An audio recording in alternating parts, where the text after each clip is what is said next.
Welcome to the Genius Factory. Enjoy the video. In this video, I will explain how to replace your VW GTI key battery. First, gather your tools, a small flathead screwdriver and a new CR2032 coin cell battery. This simple process takes only a few minutes and can save you a trip to the dealership. Having a fresh battery ensures your key fob works reliably every time you need it. Let's get started by preparing your workspace and ensuring you have everything ready for a smooth replacement. Now, let's open the key fob. First, find the small release button on the side of your key and press it to slide out the physical key blade. Next, you will see a small slot where the key blade was.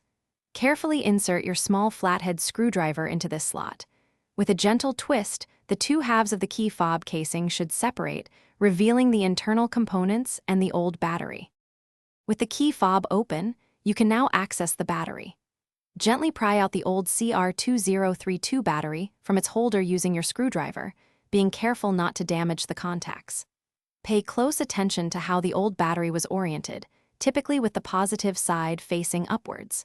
Now, insert your new CR2032 battery into the compartment, ensuring it's placed in the exact same orientation for proper function. It should click securely into place.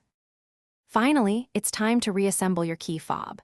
Carefully align the two halves of the casing and press them firmly together until you hear a distinct click, confirming they are securely sealed. Then, slide the physical key blade back into its slot until it locks into position. Now, take a moment to test your newly re-energized key fob.